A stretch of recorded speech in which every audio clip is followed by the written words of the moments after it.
मेरे प्यारे काशीवासियों,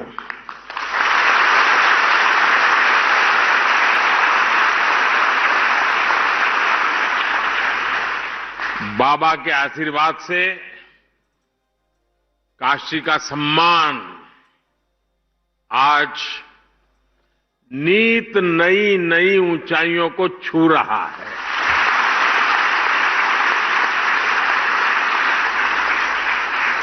G20 summit के जरिए भारत ने पूरी दुनिया में अपना झंडा गाड़ा है।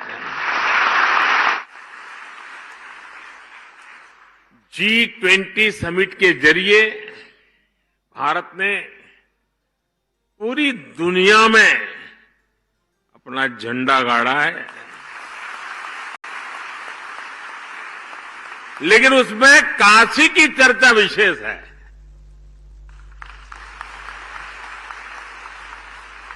काशी की सेवा, काशी का स्वाद, काशी की संस्कृति और काशी का संगीत। G20 के लिए जो जो मेहमान काशी आया वो इसे अपनी यादों में समेटते हुए साथ लेकर के गया है। मैं मानता हूं कि G20 की अद्भुत सफलता महादेव के आशीर्वाद से ही संभव हुई है। साथियों, बाबा की कृपा से काशी अब विकास के ऐसे आयाम गढ़ रही है जो अभूतपूर्व है। आपको भी लगता है ना? आप बोलेंगे तो पता चलेगा। मैं जो कह रहा हूं आपको सच लग रहा है? आप बदलाव देख रहे हैं? काशी चमक रही है? दुनिया में काशी का नाम बढ़ता चला जा रहा है। साथियों, आज ही मैंने बनारस के लिए अंतर्राष्ट्रीय क्रिकेट स्टेडियम का शिलान्यास किया है।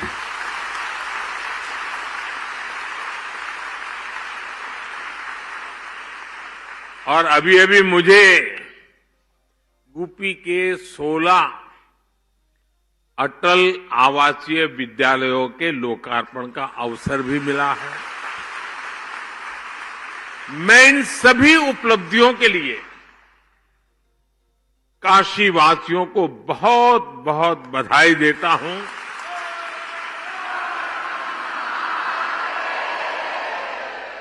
उत्तर प्रदेश के लोगों को बधाई देता हूं। मेरे श्रमिक परिवारों को बधाई देता हूं। मेरे परिवारजनों, 2014 में जब मैं यहां आया था तो मैंने जिस काशी की कल्पना की थी, विकास और विरासत का, वो सपना अब धीरे धीरे साकार हो रहा है।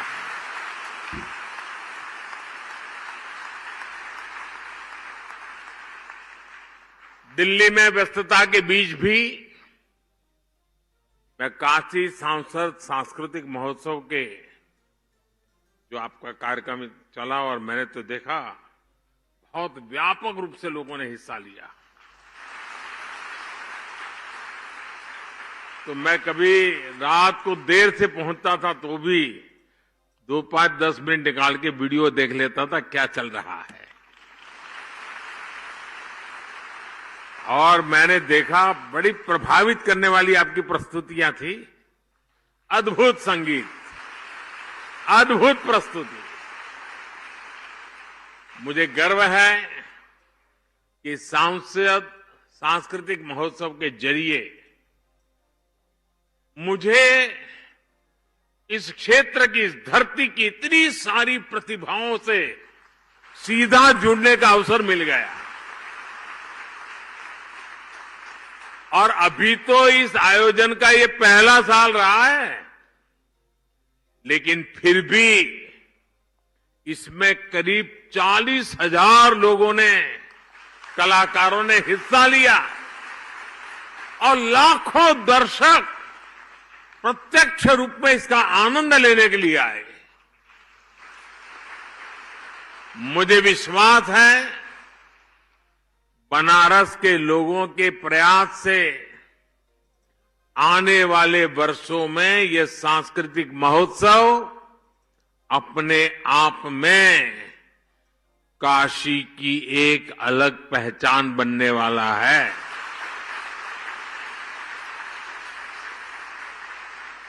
इसका सामर्थ्य इतना बढ़ने वाला है, हर कोई लिखेगा कि मैं उस स्पर्धा में मैंने हिस्सा लिया था, मैंने उस स्पर्धा में इनाम पाया था।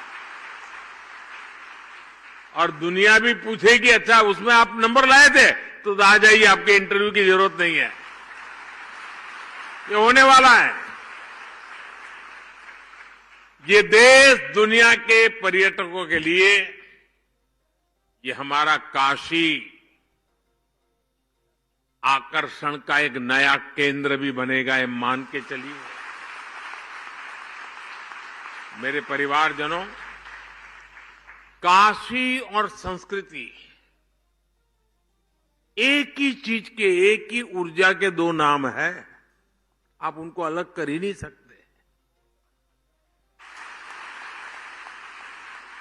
और काशी को तो देश की सांस्कृतिक राजधानी होने का गौरव प्राप्त है।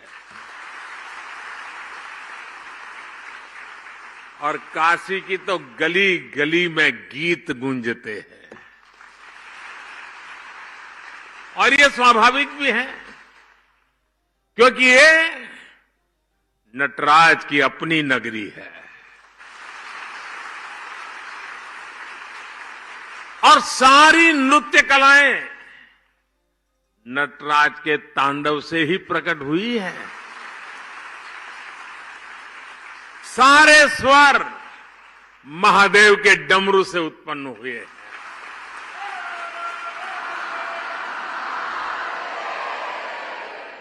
सारी विधाओं ने बाबा के विचारों से जन्म लिया है। इन्हीं कलाओं और विधाओं को भरत मुनि जैसे आदि आचार्यों ने व्यवस्थित और विकसित किया।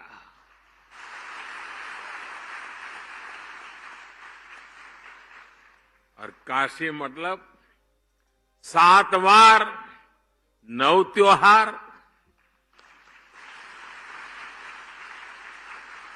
ये 7 वार और 9 त्योहार वाली मेरी काशी में कोई भी उत्सव गीत संगीत के बिना पूरा हो ही नहीं सकता। चाहे घर की बैठकी हो या बजड़े पर बुढ़वा मंगल,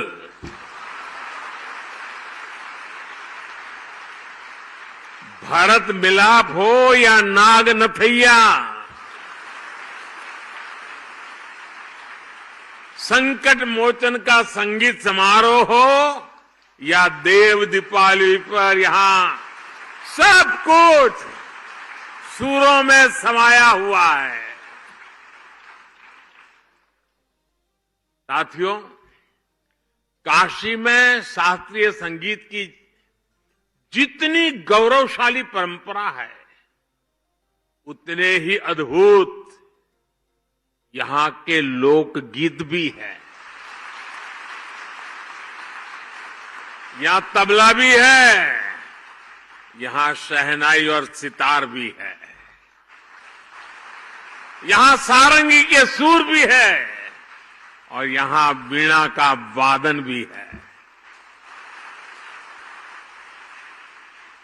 ख्याल, ठुमरी, दादरा, चेती और कजरी जैसी कितनी ही विधाओं को बनारस ने सदियों से सहज कर रखा है।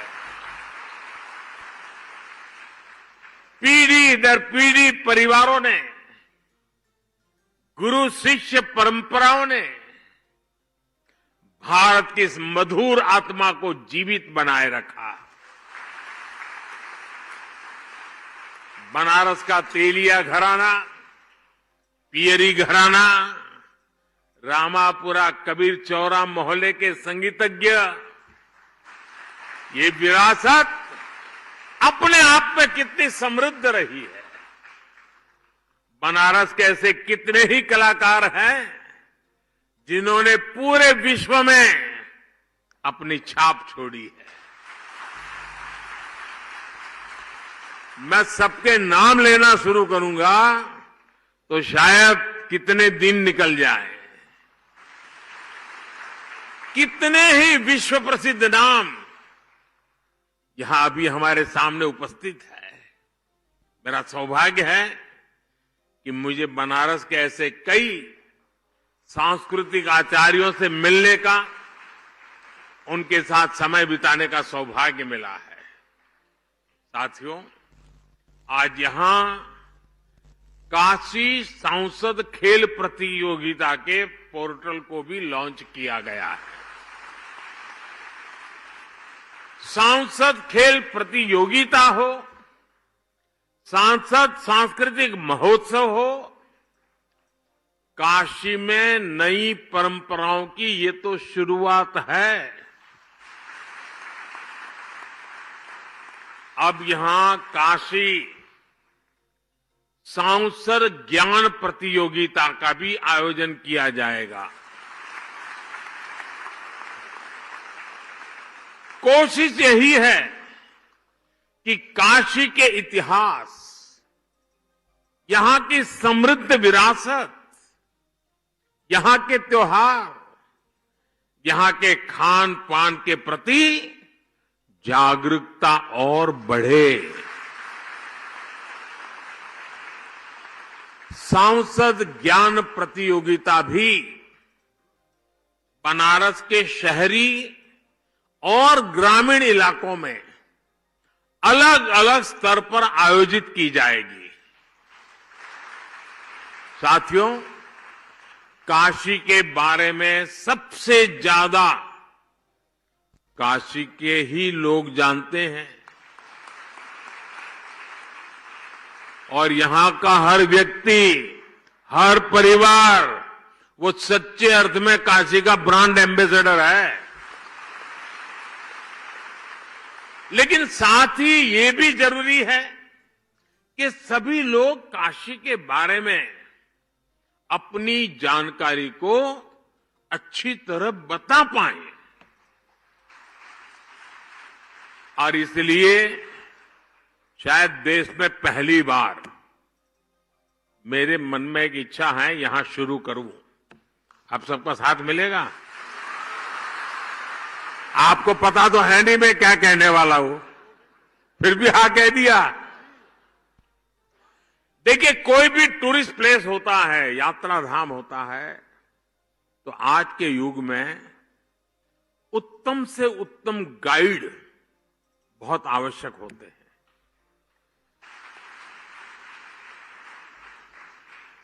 और गाइड प्रतिभावान हो, जानकारियों के संबंध में परफेक्ट हो, गोलमोल नहीं, ये 200 साल है, दूसरा बोलेगा 250 साल पुराना है, तीसरा बोलेगा 300 साल पुराना है, ऐसा नहीं। वो 240 बोलेगा मतलब 240। ये ताकत काशी में होनी चाहिए। और आजकल टूरिस्ट गाइड ये भी एक बहुत बड़ा रोजगार बन रहा है, क्योंकि जो टूरिस्ट आता है वो सब चीजें समझना चाहता है और टूरिस्ट को, गाइड को पैसे भी देना चाहता है। और इसलिए मेरी एक इच्छा है और मैं कोशिश कर रहा हूं, शुरू करेंगे। अब यहां काशी सांसद टूरिस्ट गाइड, उसकी कंपटीशन भी आयोजित की जाएगी। आप गाइड बनकर के आइए लोगों को समझाइए एक एक जगह का विषय में और इनाम पाइए। उसके कारण लोगों को पता चलेगा कि इस शहर में गाइड का एक कल्चर बन रहा है। और मुझे ये काम इसलिए करना है कि मैं चाहता हूं मेरी काशी का दुनिया में डंका बजना चाहिए।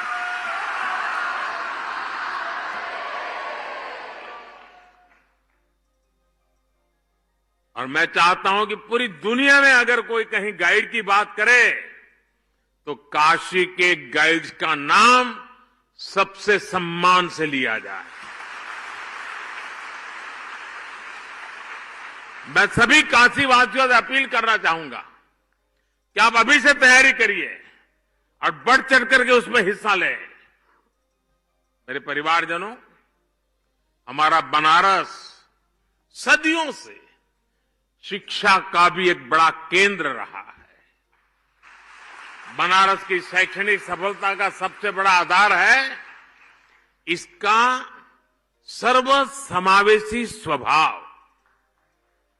देश और दुनिया के कोने कोने से आकर लोग यहां पढ़ाई करते हैं। आज भी दुनिया के कितने ही देशों से लोग यहां संस्कृत सीखने आते हैं, ज्ञान लेने आते हैं। आज हमने इसी भावना को केंद्र में रखकर यहां से अटल आवासीय विद्यालयों का शुभारंभ किया है। आज जिन अटल आवासीय विद्यालयों का लोकार्पण हुआ है उन पर करीब 1100 करोड़ रुपए खर्च किए गए हैं। और ये स्कूल, इतने भव्य स्कूल, हमारे श्रमिक, हमारे यहां मजदूरी करने वाले जो लोग हैं और समाज के जो सबसे कमजोर वर्ग हैं उनके बेटे बेटियों के लिए किया गया काम है। और इससे उनको अच्छी शिक्षा मिलेगी, संस्कार मिलेंगे, आधुनिकतम शिक्षा मिलेगी। जिन लोगों की कोरोना में दुखद मृत्यु हो गई उनके बच्चों को भी इन आवासीय विद्यालयों में निःशुल्क पढ़ाया जाएगा। मुझे बताया गया है कि इन स्कूलों में कोर्स के साथ साथ संगीत, कला, क्राफ्ट, कंप्यूटर और स्पोर्ट्स के लिए भी शिक्षक होंगे। यानी गरीब के बच्चे भी अब अच्छी से अच्छी पढ़ाई का, सर्वांगीण शिक्षा का सपना पूरा कर पाएंगे। और केंद्र सरकार की ओर से हमने इसी तरह जनजातीय समाज के बच्चों के लिए एकलव्य आवासीय स्कूल बनाए हैं। नई राष्ट्रीय शिक्षा नीति के जरिए हमने शिक्षा व्यवस्था की पुरानी सोच को भी बदला है।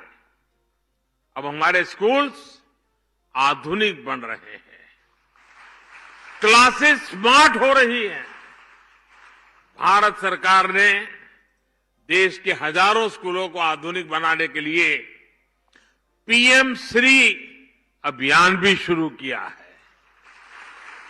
इस अभियान के तहत देश के हजारों स्कूलों को मॉडर्न टेक्नोलॉजी से लैस किया जा रहा है।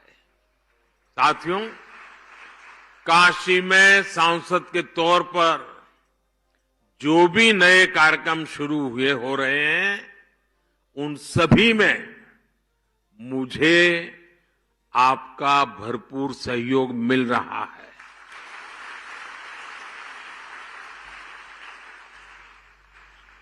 ये जो अटल आवासीय विद्यालय है ना, ये जो कंस्ट्रक्शन वर्कर्स होते हैं, जो कभी ये गांव दूसरे गांव ऐसे काम करते हैं, तो उन बच्चों की पढ़ाई छूट जाती है और उसके लिए एक बजट रखा जाता है। उसमें से उनके बच्चों की चिंता करने का विषय। आप देखिए कि तत्कालीन राजनीतिक लाभ लेने का जिनका इरादा नहीं होता है,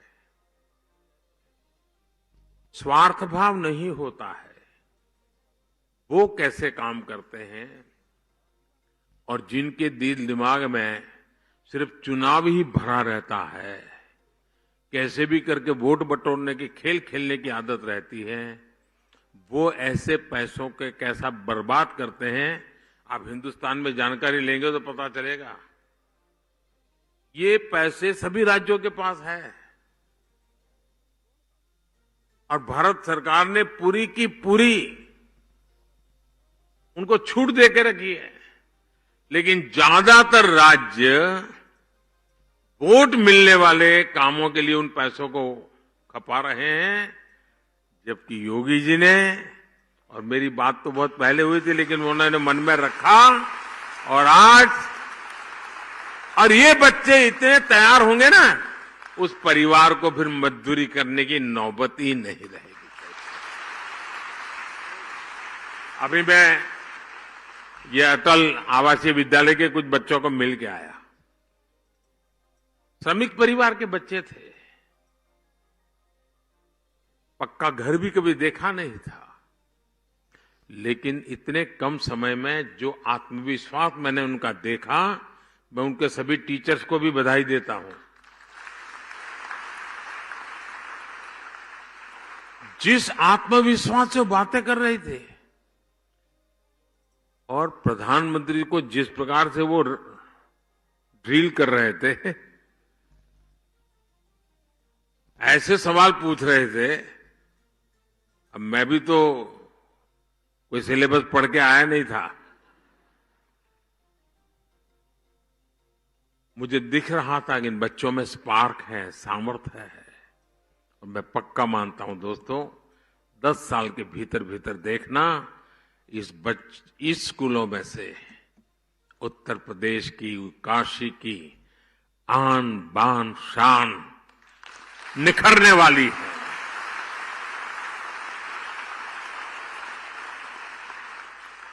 मेरे प्यारे काशीवासियों, मुझ पर आपके आशीर्वाद ऐसे ही बनाए रखिए। इसी भावना के साथ आप सबका बहुत बहुत धन्यवाद। हर हर महादेव।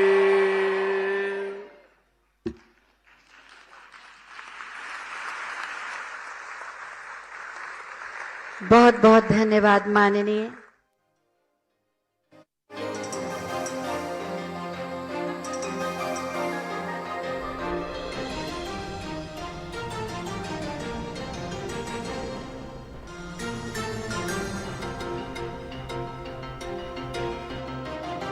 हर महादेव के जयकारे भी लगाए। तमाम लोग वहां पर मौजूद हैं। अभी भी एक कार्यक्रम वहां पर चल रहा है।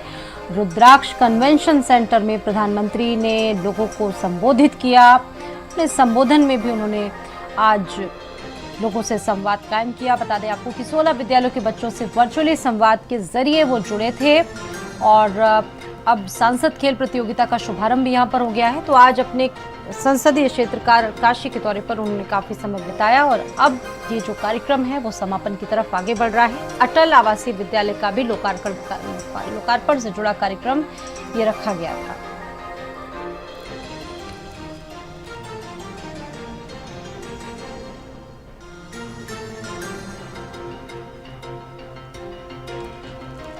पीएम मोदी के साथ सीएम योगी आदित्यनाथ भी इस कार्यक्रम में मौजूद हैं।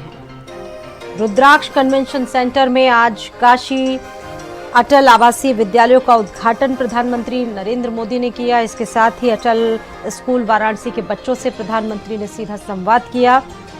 बता दें कि जिन बच्चों ने कोरोना काल में अपने अभिभावकों को खोया है, उन बच्चों के लिए भी आज बड़ी सौगात उन बच्चों को दी गई है।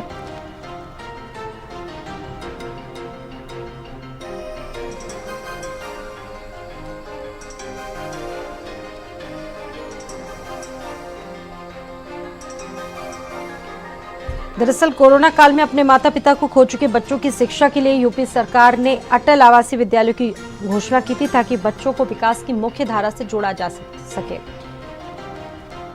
तो देखिए, प्रधानमंत्री ने अपने संबोधन में 2014 से लेके अब तक के 9 सालों का जो सफर है उन तमाम बातों का जिक्र भी किया। विनीत मेरे साथ इस खबर पर जुड़ चुके हैं। विनीत, अभी प्रधानमंत्री को सुन रहे थे। आज का जो पूरा दिन है अपने आप में बहुत महत्वपूर्ण रहा। जब से प्रधानमंत्री अपने संसदीय क्षेत्र की उन्होंने कमान संभाली है, तब से लेकर आज तक तमाम बातों का जिक्र करना भी विनीत वो नहीं भूले। बिल्कुल स्वाति, देखिए, प्रधानमंत्री नरेंद्र मोदी जब जब काशी आते हैं बड़ी सौगात देते हैं। और जब से प्रधानमंत्री नरेंद्र मोदी 2014 से बनारस के सांसद हुए हैं, उसके बाद से लगातार इस बात से नकारा नहीं जा सकता है कि जिस तरीके से काशी में विकास देखने को मिला है, विकास को गति मिली है, वो साफ तौर पर धरातल पर भी देखने को मिलता है। चाहे वो रिंग रोड की बात करें, इंफ्रास्ट्रक्चर की बात करें या फिर पर्यटन के क्षेत्र में बात कर लें, तो इन सभी क्षेत्रों में जब से प्रधानमंत्री यहाँ के सांसद हुए हैं तब से लगातार निरंतर विकास की जो गति है वो काशी को मिलती रही है। और यही वजह है कि जब जब प्रधानमंत्री आते हैं तो काशी वासियों के लिए बड़ी सौगात लेकर आते हैं। और इस बार भी प्रधानमंत्री नरेंद्र मोदी जब अपने संसदीय क्षेत्र पहुंचे थे तो सबसे बड़ी जो परियोजना है वो अंतर्राष्ट्रीय क्रिकेट स्टेडियम का आधारशिला रखे थे। इसके बाद अटल आवासीय विद्यालय है, जिसमें जो है कोरोना काल में जो बच्चे अपने माँ बाप को खो दिए थे वैसे बच्चों का वहाँ पे एडमिशन हुआ है। और ऐसे में जो वर्ल्ड क्लास की जो शिक्षा है वो बच्चों को दी जाएगी। तो प्रधानमंत्री जब जब काशी आते हैं एक बड़ी सौगात लेकर आते हैं। और यही वजह है कि काशी वासियों में खासा उत्साह देखने को मिलता है। जब जब प्रधानमंत्री का आगमन होता है तो उनका स्वागत के लिए अलग से तैयारी की जाती है। और यहाँ की जो जनता है उनका प्रधानमंत्री से एक अलग तरीके का लगाव देखने को मिलता है। लोग इंतजार करते हैं, खुद प्रधानमंत्री को सुनने के लिए भारी संख्या में लोग उनके जनसभा स्थल पर पहुंचते हैं। तो अगर प्रधानमंत्री के दौरे की बात किया जाए तो जब जब प्रधानमंत्री काशी आते हैं तो लोगों से उनका जो जुड़ाव है वो कहीं न कहीं साफ तौर पर देखने को मिलता है। और इस बार प्रधानमंत्री नरेंद्र मोदी जो यानी अपनी इस यात्रा के जरिए एक बड़ा संदेश आज बीजेपी ने देने की कोशिश की है। 2024 चुनाव से पहले प्रधानमंत्री ने देने की कोशिश, एक बड़ा संदेश देने की है और उन महत्वपूर्ण बदलावों का भी जिक्र किया है। जब से उन्होंने यहाँ पर अपना मतलब यहाँ पर उन्होंने यहाँ का जो कहा जा सकता है वो यहाँ के जब से सांसद बने हैं तब से जो बदलाव हुए हैं उन बदलावों का भी जिक्र किया उन्होंने उस बात का भी जिक्र किया। उन्होंने कहा कि उन्होंने अपने संबोधन का भी जिक्र किया था। उन्होंने जब कहा था कि माँ गंगा ने उन्हें बुलाया है यहाँ पर। बिल्कुल स्वाति, 2014 में जब प्रधानमंत्री नरेंद्र मोदी बनारस से चुनाव लड़ने के लिए आए थे तो उनका सबसे पहले जो उन्होंने बात कही थी कि माँ गंगा ने मुझे बुलाया है। और उसके बाद जो काशी की जनता है वो प्रधानमंत्री नरेंद्र मोदी पर भरोसा जताई थी और भारी मतों से वो काशी से विजयी हुए थे। उसके बाद से ही काशी की जो तस्वीर थी वो धीरे धीरे बदलना शुरू हो गई थी। और इन 9 सालों की अगर बात कर ले तो 9 सालों में काशी की तस्वीर काफी बदल चुकी है। इंफ्रास्ट्रक्चर की बात कर ले या फिर पर्यटन के क्षेत्र की बात कर ले, विश्वनाथ कॉरिडोर की अगर बात कर ले हम, तो प्रधानमंत्री नरेंद्र मोदी ने जब से विश्वनाथ कॉरिडोर का लोकार्पण किया उसके बाद से पर्यटन के क्षेत्र में काफी इजाफा हुआ है। यहाँ तक कि सावन महीने में भारी संख्या में श्रद्धालु आते हैं। होटल और जो यहाँ के जो होटल्स हैं वो लगातार बुकिंग वहाँ की फुल रहती है। और जैसे कि देव दीपावली, अगर देव दीपावली की बात कर ले तो देव दीपावली भी यहाँ पे काशी में भव्य तरीके से मनाया जाता है। तो देव दीपावली में भी भारी संख्या में देश विदेश से लोग यहाँ पर देव दीपावली मनाने के लिए आते हैं। तो पर्यटन के क्षेत्र की अगर बात कर ले तो काफी यहाँ पे बदलाव हुआ है और काफी बढ़ावा मिला है। लेकिन इसके साथ ही अगर खेल के क्षेत्र की बात करें तो अब खेल के क्षेत्र में भी प्रधानमंत्री ने जिस तरीके से अंतर्राष्ट्रीय स्टेडियम का आधारशिला रखा है तो कहीं न कहीं खेल के क्षेत्र में भी अब काफी तेजी से आगे बढ़ता हुआ दिखाई दे रहा है। और यही वजह है कि जो युवा खिलाड़ी हैं उनमें खासा उत्साह देखने को मिल रहा है। कहीं न कहीं युवाओं को एक मंच प्रदान होगा और कहीं न कहीं इससे भी पर्यटन के क्षेत्र में काफी इजाफा देखने को मिलेगा। क्योंकि जब अंतर्राष्ट्रीय मैच यहाँ पर खेला जाएगा तो अन्य देशों से जो दर्शक आएंगे वो काफी घूमेंगे। इससे कहीं न कहीं पर्यटन के क्षेत्र में इजाफा देखने को मिलेगा। तो प्रधानमंत्री जब जब काशी आते हैं और काफी सौगात लेकर आते हैं। और यही वजह है कि इस बार भी प्रधानमंत्री ने 1600 करोड़ रुपए की जो परियोजनाएं हैं उनकी सौगात काशी वासियों को दी है। और देखिए 2024 लोकसभा चुनाव भी नजदीक है। ऐसे में प्रधानमंत्री का ये दौरा काफी अहम माना जा रहा है, क्योंकि प्रधानमंत्री नरेंद्र मोदी ने उन 9 सालों का जिक्र किया अपने संबोधन में। जैसे जैसे काशी का विकास हुआ उन सभी चीजों का जिक्र किया। तो कहीं न कहीं इसे अगर पॉलिटिकल पहलू से देखा जाए तो 2024 का जो लोकसभा है वो भी नजदीक है। तो कहीं न कहीं यहाँ से प्रधानमंत्री नरेंद्र मोदी ने इसका आगाज भी किया है। तो अब देखने वाली बात होगी कि और इस पूरे दौरे में प्रधानमंत्री की ओर क्या कुछ निकल कर आता है। फिलहाल प्रधानमंत्री ने अटल आवासीय विद्यालय का लोकार्पण जो है रुद्राक्ष कन्वेंशन सेंटर से किया है और उन बच्चों से भी मिले हैं जो अटल आवासीय विद्यालय में पढ़ते हैं, उनसे संवाद किए हैं प्रधानमंत्री, उनसे हालचाल जाने हैं। इसके अलावा अगर काशी सांसद सांस्कृतिक महोत्सव की बात कर लें तो इसमें जो खिलाड़ी प्रतिभाग किए थे उनसे भी प्रधानमंत्री मिले हैं, उनकी प्रस्तुति को देखे हैं, उनको प्रमाण पत्र देकर सम्मानित किए हैं। और अब से कुछ ही देर में प्रधानमंत्री नरेंद्र मोदी विनीत, अगर अंतर्राष्ट्रीय स्तर का कोई ऐसा मंच या जिस तरह का स्टेडियम जिसका शिलान्यास प्रधानमंत्री के हाथों हुआ है, उससे खेल प्रतिभा को भी बहुत बड़ा एक मंच मिलने जा रहा है। देश ही नहीं बल्कि विश्व में एक अलग छवि बनेगी काशी की।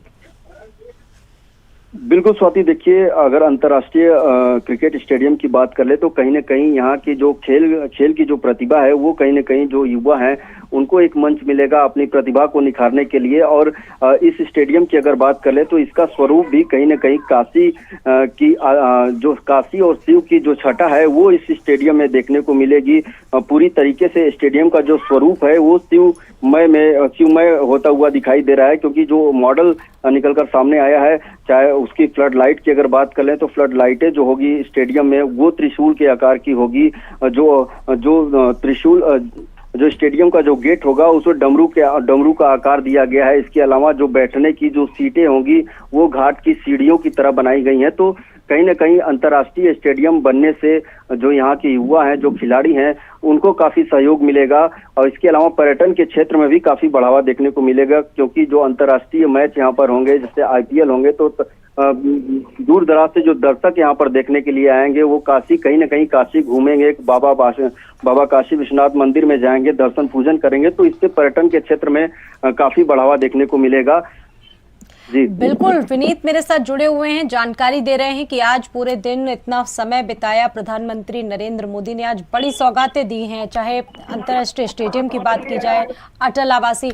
विनीत, कहा जाता है कि विश्व की सबसे प्राचीन नगरी है ये, सबसे पहले काशी की ही रचना हुई और उसके बाद तमाम चीज़ें लोगों के संज्ञान में आई। लेकिन यहाँ पर यह है कि जब से प्रधानमंत्री ने यहाँ पर कहा जा सकता है यहाँ का संसदीय क्षेत्र उन्हें मिला है, तब से काशी में लोग बदलाव देख रहे हैं। लोग कह रहे हैं कि काशी में कुछ बदलाव आया है, आध्यात्मिक नगरी होने के साथ साथ, सांस्कृतिक नगरी होने के साथ साथ अब ये मॉडर्न भी करने का जो एक कहा जा सकता है मॉडर्नाइजेशन भी इसको दिया जा रहा है, एक मॉडर्न रूप भी दिया जा रहा है ताकि आधुनिकता भी बनी रहे। बिल्कुल स्वाति, देखिए जब से 2014 से जब प्रधानमंत्री नरेंद्र मोदी यहाँ से सांसद चुने गए थे उसके बाद से लगातार काशी का निरंतर विकास हुआ है, चाहे वो हेल्थ के क्षेत्र की बात कर लें, स्वास्थ्य के क्षेत्र की बात कर लें, इसके अलावा इंफ्रास्ट्रक्चर की बात कर लें, सड़कें की बात कर लें, तो इन सारी चीजों में काफी विकास हुआ है। रिंग रोड की बात कर लें तो प्रधानमंत्री नरेंद्र मोदी के सांसद बनने के बाद रिंग रोड जो है बनकर तैयार हो। धन्यवाद विनीत आपका जानकारी देने के लिए। तो अटल आवासीय विद्यालय समेत तमाम आज बड़ी सौगातें काशी वासियों को प्रधानमंत्री नरेंद्र मोदी ने दी और